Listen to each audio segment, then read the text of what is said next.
Sí nos escuchan, pero nosotros a ellos no. Igual, ahorita sus dudas que las escriben y ya se las dice. Bueno. Ujú. Buenos días, vamos a iniciar con la clase de hoy.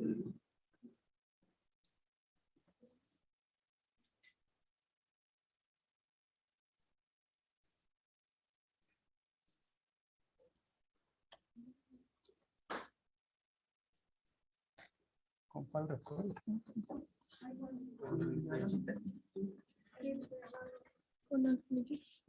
Activa como que vas a...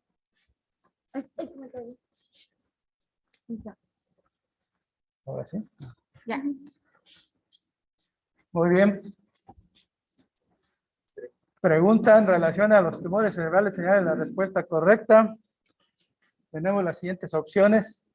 En adultos los tumores más frecuentes son astrocitomas, METs y meningiomas. B, en adultos la mayoría de los tumores se localizan en el compartimento infratentorial. En niños la mayoría de los tumores se localizan en el compartimento supratentorial.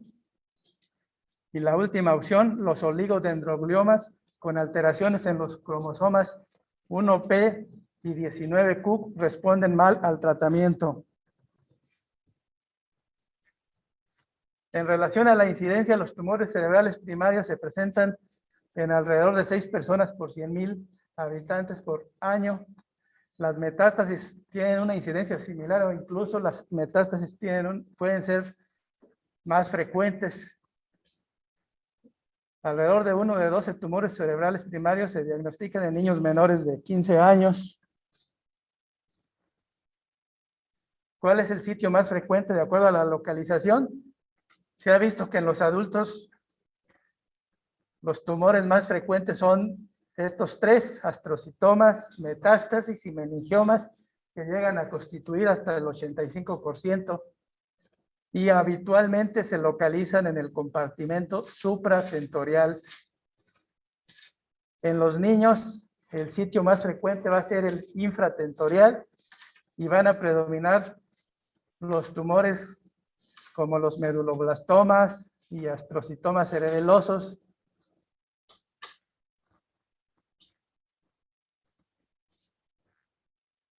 En relación a las generalidades, el primer neurocirujano que empezó a estudiar los tumores fue Harvey Cushing, que se considera prácticamente el padre de la neurocirugía, ¿sí? Desde ese tiempo hasta ahora ha habido grandes avances, pero una de las décadas en la que ha tenido más esplendor es la primera década del siglo XXI, ¿sí?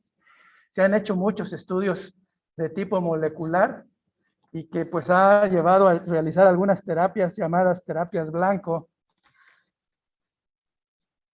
Por supuesto, aunado a estos avances, también la imagen ha sido muy importante con la resonancia, la tractografía, entre otras, y nos ha permitido una localización anatómica y funcional cada vez mejor. Y por supuesto, pues esto nos va a llevar a una orientación quirúrgica y mejor pronóstico de los pacientes. Asimismo, también en relación al tratamiento con radioterapia, pues ahora tenemos la radiocirugía, que son la aplicación de radiaciones hacia puntos más reducidos, con menos daño del tejido cerebral.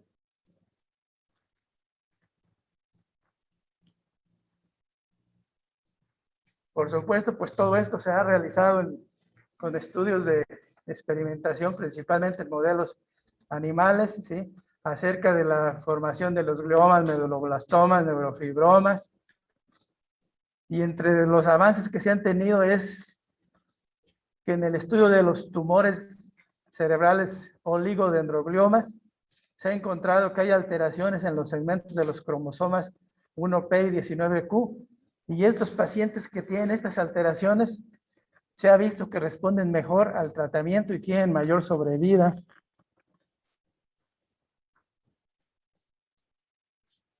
Aquí tenemos la respuesta correcta, ¿verdad? A la pregunta, ¿sí? En adultos los tumores más frecuentes son los astrocitomas, metástasis y meningiomas. Todas las demás son incorrectas.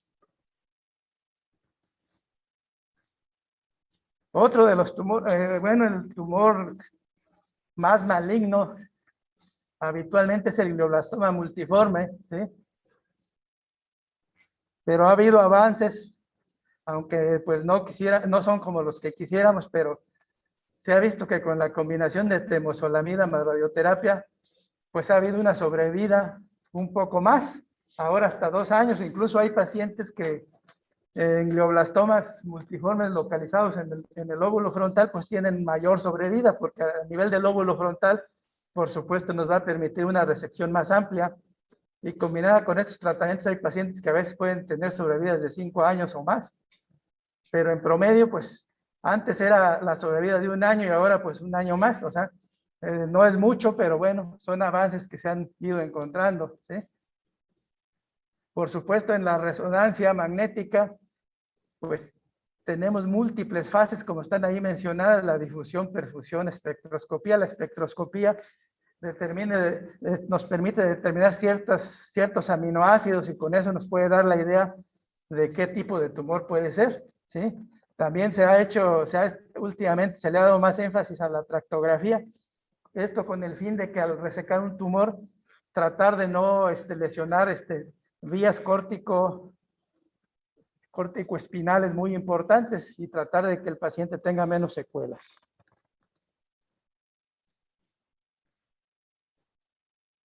Por supuesto, pues todo el objetivo siempre de manejo de los tumores cerebrales es realizar una resección o exéresis completa de la masa tumoral.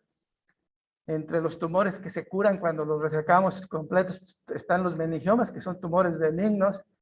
En relación a los tumores malignos, pues las resecciones más amplias se pueden lograr solo en áreas no elocuentes. En las áreas elocuentes generalmente es imposible realizar una resección completa. Si realizamos una resección completa, pues prácticamente dejamos al paciente con una calidad de vida muy mala, y se ha tendido a realizar la resección más amplia posible y se combina con radioterapia y quimioterapia. También se han utilizado otros recursos en hospitales que están más equipados. Puede haber ultrasonido para localización. Incluso hay quirófanos que pueden tener a disposición resonancia y tomografía computada transoperatorias.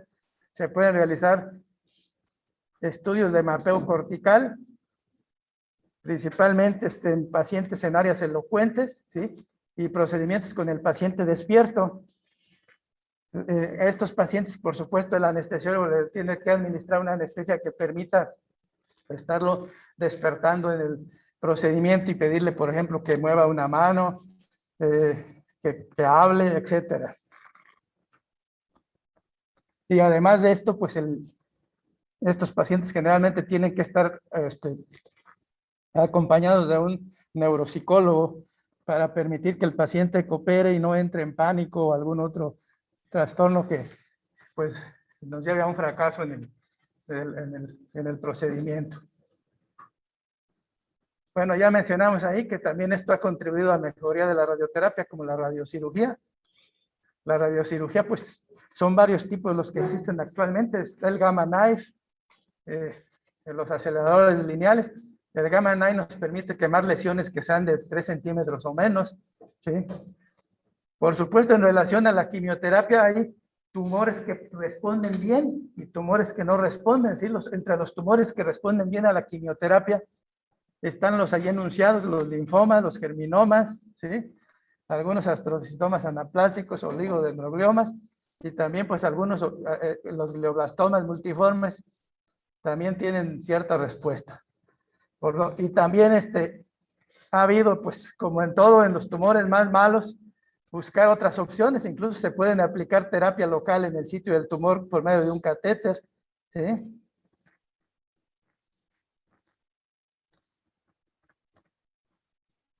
Vamos a revisar rápidamente esta clasificación de los tumores que se realizó en 2007.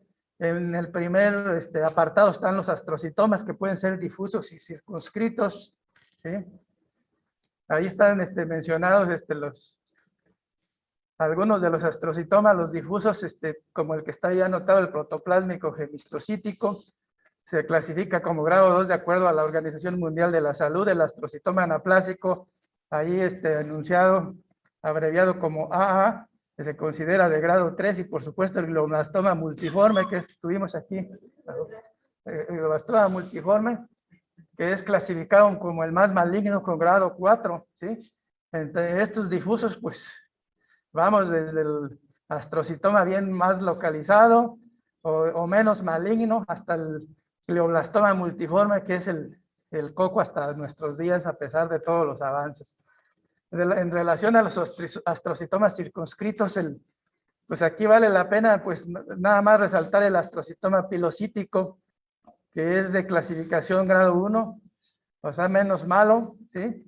Y esto es muy frecuente que lo encontremos en los niños, y si se realiza una resección completa, pues generalmente los niños curan. Y pues sería resaltar en ese grupo de los circunscritos el astrocitoma pilocítico principalmente.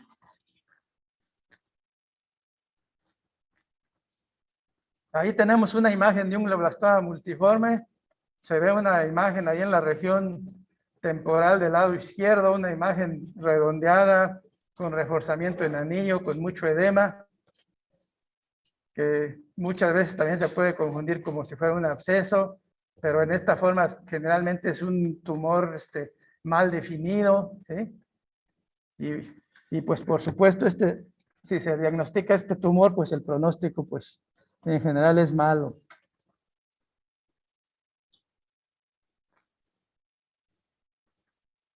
Sería la imagen de SPECT en el glioblastoma. También se ve en la misma área del lado izquierdo, en la región temporal. Esa imagen que ven ahí rojiza con amarillo, ¿sí?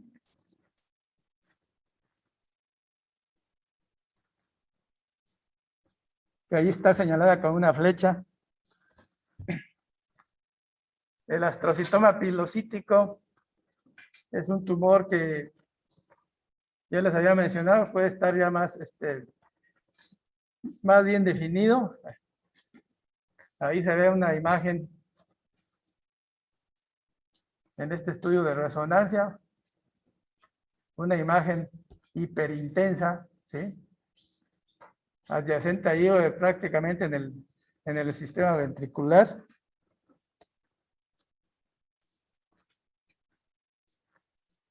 El otro apartado son los tumores oligodendrogliales. Dentro de estos, pues el más común es el oligodendroglioma, que tiene una clasificación en el grado 2 de la Organización Mundial de la Salud, que puede ser desde un comportamiento menos malo hasta el más malo, que es el anaplásico. Generalmente estos son tumores que se presentan en gente joven de 30 a 40 años, pero si no se reseca lo más completo posible, generalmente es un tumor recurrente y se va transformando hacia un comportamiento más maligno. Y aquí tenemos una imagen del más agresivo oligodendroglioma anaplásico, que está ocupando prácticamente pues, la región principalmente temporal, y se extiende un poco hacia la parte posterior, hacia occipital, con edema importante. Y lo ven ahí como está esas áreas hipodensas, como si fueran lóbulos mal definidos, con áreas rodeados de áreas hiperdensas, y tiene calcificaciones. Una de las características de los oligodendrogliomas es que tienen calcificaciones. La calcificación pues se ven por las áreas más blancas. El hueso es el que está, el área densa, ¿verdad? Alrededor de entonces vemos esa misma densidad dentro del tumor, y ya con eso vemos que son calcificaciones. Los tumores ependimarios, entre estos tenemos los ependimomas. Los ependimomas son frecuentes en los niños en la fosa posterior, y ya en el adulto tenemos de estos el ependimoma mixopapilar, que se encuentra principalmente a nivel del cono medular, y habitualmente con buen pronóstico si se reseca completamente.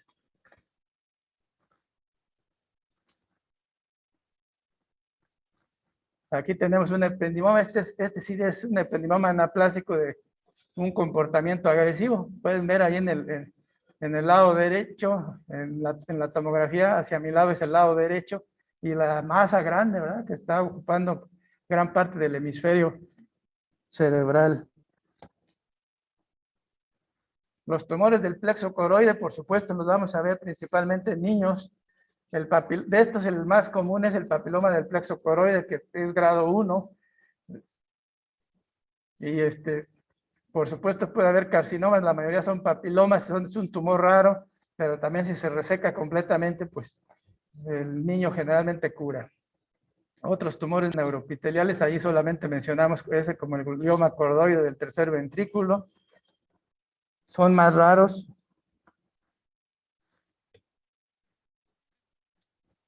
Aquí tenemos un papiloma del plexo coroides. Esta es una imagen de resonancia. El tumor está a nivel del tercer ventrículo. A nivel del tercer ventrículo es esta la lesión. Correspondería acá en esta otra.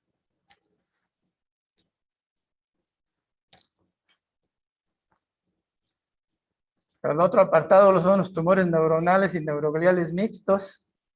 De estos, pues nada más enfatizar en el tumor neuroepitelial disembroplásico, que ya les mencioné en las clases de epilepsia, ¿sí? Que es el que más frecuentemente lo diagnosticamos en niños y que y se puede resecar, si se reseca en forma completa, se mejora la epilepsia refractaria, ¿sí? Son más raros también, pero ese es uno de los que más vemos. Ven, aquí está uno de esos ejemplos de los que mencionamos, el gangliositoma, que no es muy frecuente. Los tumores de la región pineal, en esta área, pues, tenemos el pineocitoma. Tenemos también los tumores de las células germinales. El germinoma, aunque está mencionado ya aparte, es uno de los que puede estar localizado en la región pineal y es muy sensible al tratamiento, ¿sí? Con radioterapia, ¿sí? Entonces, muchas veces de los tumores de la región pineal, a veces no es necesario resecarlos completamente. A veces si mandamos una muestra a patología y nos reportan un germinoma, pues con eso ya es suficiente, ya mejor tratarlo con terapia complementaria. Ahí tenemos un tumor de la región pineal.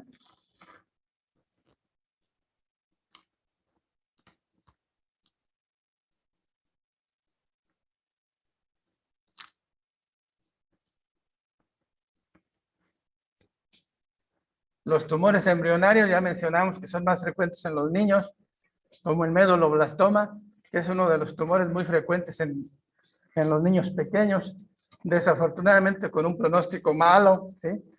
De estos niños, pues, menos de 3 años, el plan es que se resequen completamente, porque antes de los 3 años, pues, no se les debe dar radioterapia, después de los 3 años aún con todo y radioterapia, pero pues cuando ustedes van a un servicio de neurocirugía pediátrica y ven estos tumores, generalmente los niños, pues, fallecen, ¿sí? Tienen cierta sobrevida, pero sí son pronósticos malos a pesar de todos los recursos. Ahí tenemos la imagen. Imagen de tomografía y ocupando prácticamente todo el lado derecho de la fosa posterior. Los tumores de las meninges, pues aquí vamos a enfatizar un poquito más. Son los meningiomas. Los meningiomas son, ya mencionamos que son de los tumores más comunes. Habitualmente la mayoría son benignos, que están clasificados como grado 1 de acuerdo a la Organización Mundial de la Salud. Y algunos de los tipos más comunes son el meningotelial transicional y fibroso, ¿sí? Ahí está, bueno, lo que ya mencioné, se dividen en 3 grados: benignos, atípicos y anaplásicos, que son los más malos, ¿sí? Afortunadamente los más comunes son los benignos, ¿sí? Hay varios, en sus clases de histología, porque ya estudiaron, ahí hay varias características en las que se puede mostrar cuando un tumor se está transformando a maligno. Entre ellos está la actividad mitótica incrementada, que está ahí. Y deben de tener mínimo 3 de 5 características morfológicas, más celularidad, células pequeñas, nucleolos prominentes, crecimiento fusiforme, micronecrosis. Entre más de estas características tiene, el tumor va a ser más malo. Este es lo ideal que quisiéramos siempre encontrar, un tumor bien delimitado, accesible, que lo podamos quitar. E incluso se quita la duramadre que está infiltrada y se pone un sustituto dural, pero estos pacientes como está en la fotografía, generalmente pues curan. Ahí vemos un pequeño meningioma. Los meningiomas, pues, ¿de dónde se originan? ¿De qué? Del aracnoides, ¿sí? Y habitualmente tienen pues lo que se llama una cola durada, como se ve ahí.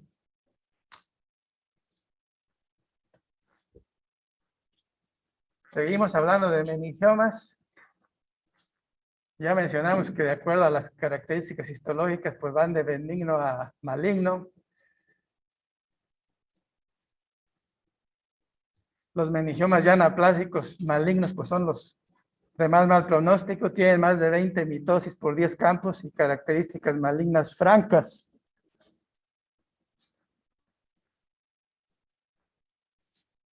Bueno, esta es una imagen de resonancia, pero es sin contraste. Entonces aquí se ve la imagen. ISO intensa, ya si le ponen contraste, pues se va a pintar, ¿verdad? Aquí está.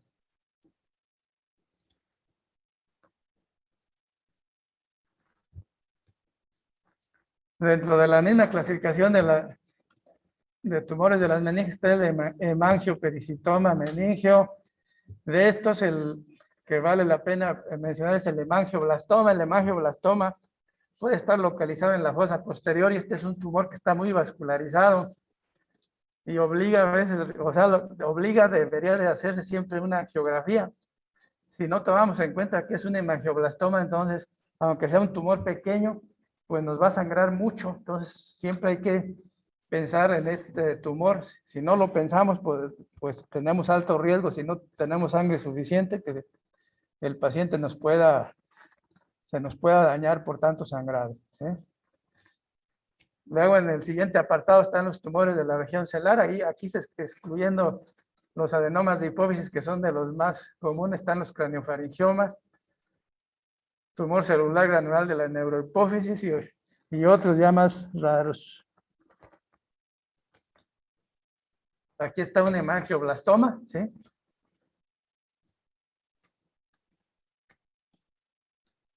Está localizado en la fosa posterior. Se parece un tumor que dice, no, pues lo voy a operar, lo quito fácil, pero si no toman en cuenta que está vascularizado, puede ser un dolor de cabeza.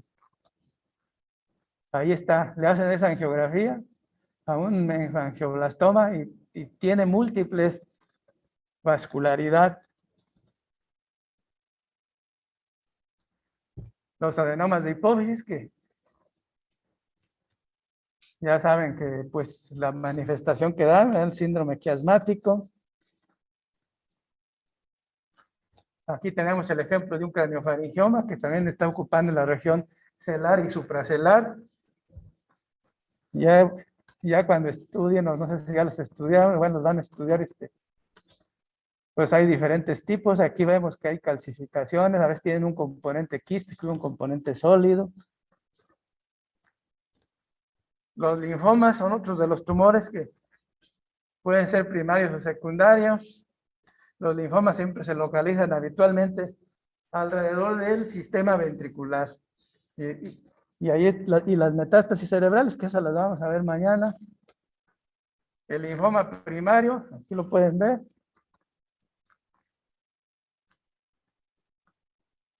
Está adyacente al sistema ventricular. Los linfomas, pues los vemos más comúnmente también en pacientes inmunodeprimidos. las metástasis.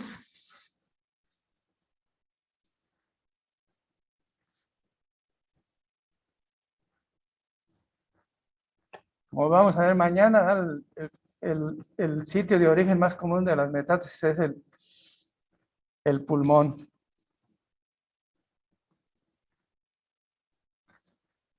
Y en las metástasis habitualmente vamos a ver imágenes múltiples, ¿sí?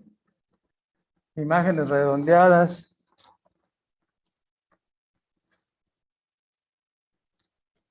Abarcando los dos hemisferios. Es raro que encontremos una sola imagen, pero también puede haber metástasis únicas.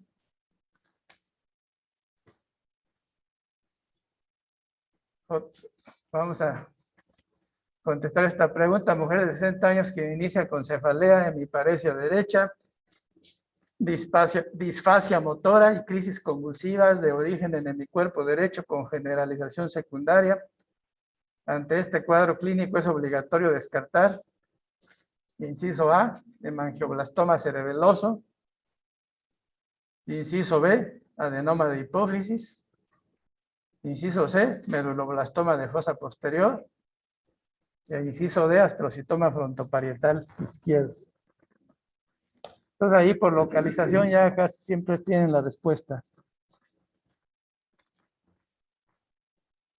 ¿Cuál es el cuadro clínico? Pues bueno, en el sistema nervioso habitualmente los cuadros clínicos son muy parecidos, depende de acuerdo a lo que encuentren, pues tienen que pensar, por supuesto, recordar, ¿verdad?, los hemisferios cerebrales, el hemisferio dominante, siempre preguntar en la historia clínica si el paciente es diestro o no, pero habitualmente pues el lado izquierdo es el hemisferio dominante, aún en los que son siniestros o que escriben con la mano izquierda. Y por supuesto ahí está el centro del lenguaje en el hemisferio dominante. Lo que ustedes ya dominan, el lóbulo frontal entra mucho en las emociones, tiene el área motora, también tiene gran parte del área del lenguaje, el lóbulo parietal principalmente la función sensitiva y la orientación espacial, el lóbulo temporal la memoria y el lenguaje, el lóbulo occipital la visión. Asociando todo esto en forma rápida, cuando les llega a ustedes un paciente, pues tienen que pensar rápidamente en las posibilidades de localización, ¿sí? El cuadro clínico habitualmente pues va a ser el de una presión intracraneal aumentada. Todo efecto de masa intracraneal pues nos va a dar estas manifestaciones, la cefalea, el vómito. Ya únicamente les falta que traigan su oftalmoscopio y le vean el fondo de ojo y ya complementan y ven el edema de papila, ¿sí? Ya si ustedes no ven ahí claramente los límites como un fondo de ojo normal, si ven todo borroso habitualmente, pues ya es prácticamente no distinguen ni venas, ni arterias, ni los bordes que habitualmente se distinguen en un fondo de ojo normal.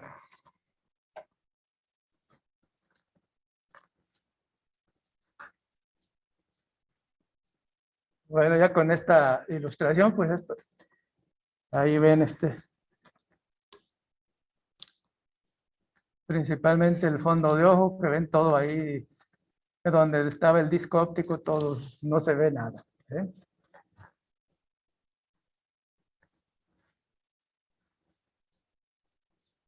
Por supuesto, estos pacientes, una de sus manifestaciones va a ser la epilepsia. Son pacientes que nos refieren, empezó a tener crisis convulsivas, las cuales han repetido. Los tumores constituyen, como ya mencionamos en la clase de epilepsia, es la causa en el 3.6% de todas las epilepsias y el 12% de las epilepsias adquiridas. Alrededor de un tercio de los pacientes con algún tumor cerebral van a debutar con una crisis epiléptica. Y por supuesto, estas crisis convulsivas se van a presentar en la edad adulta, lo que se llama las crisis de inicio tardío, o sea, arriba de los 20 a 25 años de edad habitualmente, ¿sí?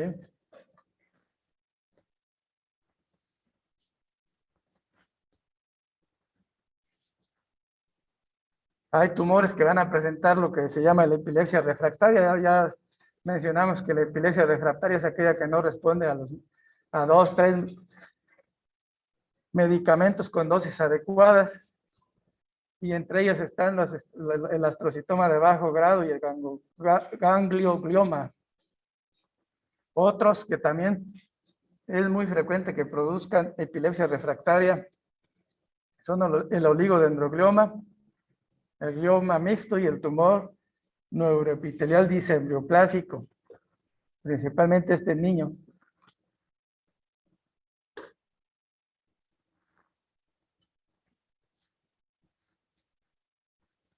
Entonces, pues aquí lo que se trata es realizar una resección quirúrgica lo más amplio posible, ¿sí? Para tratar de que estos pacientes, si es posible, que dejen los medicamentos antiepilépticos o por lo menos utilicen menos cantidad o menos dosis.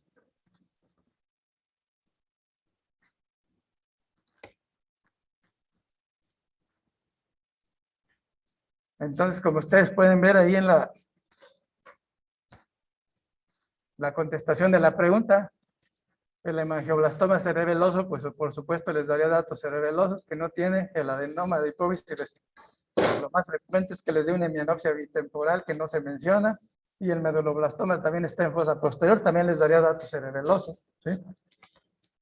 Entonces, el que coincide más con la sintomatología es el astrocitoma frontoparietal izquierdo, ¿sí? Que les va a dar, pues, hemiparesia contralateral. Si un paciente que tiene dominancia izquierda, pues va a tener alteraciones del lenguaje, y las crisis se van a manifestar también del lado contralateral.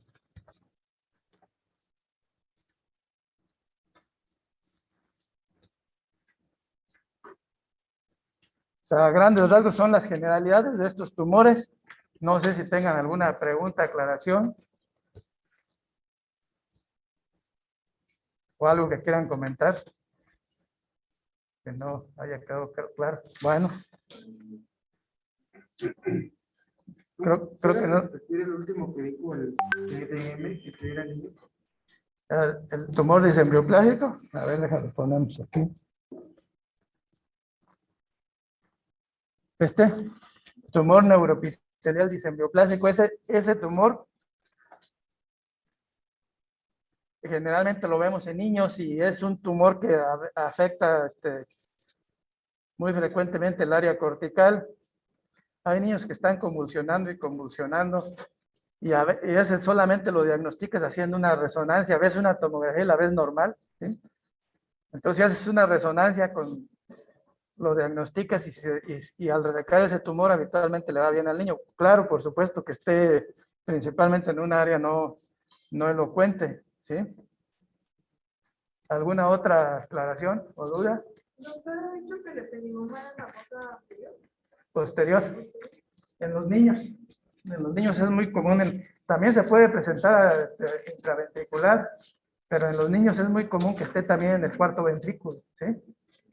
¿Sí? ¿Alguna otra?